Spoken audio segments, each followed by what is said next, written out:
लेकिन इसी मुस्लिम इकोसिस्टम को आईना दिखाने वाली अब एक तस्वीर और एक खबर आपके सामने रखने जा रही हूं।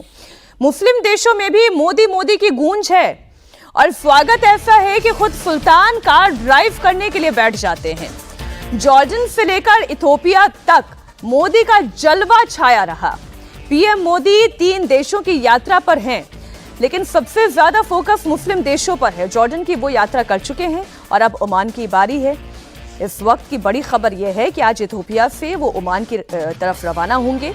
प्रधानमंत्री मोदी का ओमान दौरा बहुत खास है क्योंकि इस दौरान CAPA यानी कि कॉम्प्रिहेंसिव इकोनॉमिक पार्टनरशिप एग्रीमेंट पर दस्तखत होने की उम्मीद है। मोदी की यह दूसरी ओमान यात्रा होगी और दोनों देशों के कूटनीतिक संबंधों के 70 साल भी पूरे हो रहे हैं और इस मौके पर वो सुल्तान हैथम बिन तारिक से मुलाकात करेंगे। इसके साथ ही ओमान की सल्तनत का दौरा भी करेंगे।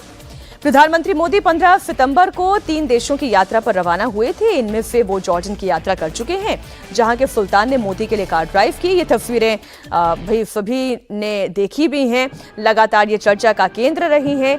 अजीत जी, हो सकता है कि भारत में काम करने वाला ये जो एंटी मोदी मुस्लिम इकोसिस्टम है वो विचलित हो रहा हो। भारत के मुसलमान भी ये तस्वीर देखें कि जिस मोदी की वो आलोचना करते नहीं थकते कि ये कौम इस वक्त अपने आप को असुरक्षित महसूस कर रही है, बराबरी का अधिकार नहीं है, ह्यूमन राइट्स नहीं है, वो ये तस्वीरें देखें। बिल्कुल बिल्कुल बिल्कुल, ये तस्वीरें, इस तरह की कई तस्वीरें आती हैं अक्सर। प्रधानमंत्री जब भी यहाँ से बाहर जाते हैं ऐसी तस्वीरें आती हैं और ये 3 देशों की यात्रा कई मायने में बहुत इंपॉर्टेंट है मीनाक्षी जी। एक तो जब वो जॉर्डन गए, किंग अब्दुल्ला रिसीव करने आए, उनको लेकर के गए अपने साथ। फिर किंग अब्दुल्ला के जो बेटे हैं, क्राउन प्रिंस हैं, वो अपने साथ गाड़ी चला करके ले गए, जो म्यूजियम दिखाने ले गए थे प्राइम मिनिस्टर को, तो क्राउन प्रिंस अपने वो गाड़ी चला करके ले गए। जब इथियोपिया पहुंचे प्राइम मिनिस्टर, तो वहाँ के भी जो प्राइम मिनिस्टर हैं अहमद अली, वो भी आए और वो अपने साथ गाड़ी में बिठा करके होटल ले गए।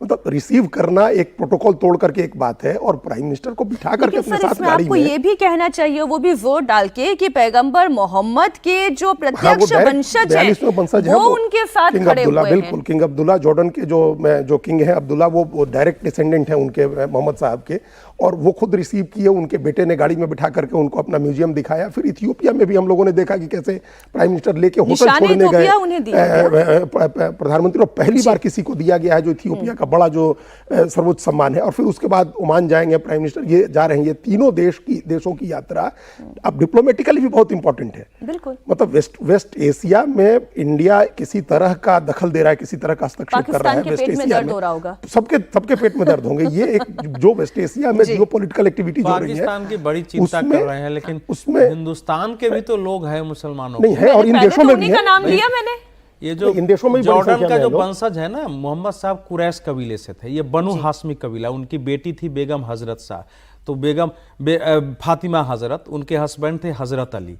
तो हजरत अली से ये वंशज, यहीं से हसन हुसैन बने थे जो बाद में मक्का के शरीफ मैं तो सर बस उस इकोसिस्टम पर इसलिए इस खबर को लेकर आ रही है ना। उनकी पत्नियों को, लड़कियों को देखो ना क्या आधुनिक ड्रेस में है। हमारे देश में कहा जाता है कि भैया मुसलमानों के लिए तो बुर्का अपरिहार्य है, तो ये है। और 28वां पूरा सम्मान प्राइम मिनिस्टर को मिला है, जिसमें मुस्लिम देशों में सऊदी अरब से लेकर संयुक्त अरब अमीरात, बहरीन, मैं तो ये कह रही हूं सर, इसको छोटे में खत्म करते हुए कि एक तरफ उनकी डिप्लोमेसी यानी नरेंद्र मोदी की डिप्लोमेसी ऐसी है कि पूरे मिडिल ईस्ट में वाओ मोदी हो रहा है, और यहां पर भी कुछ ऐसे हैं एंटी मोदी मुस्लिम इकोसिस्टम के रहनुमा जो हाय हाय मोदी भी करते हैं।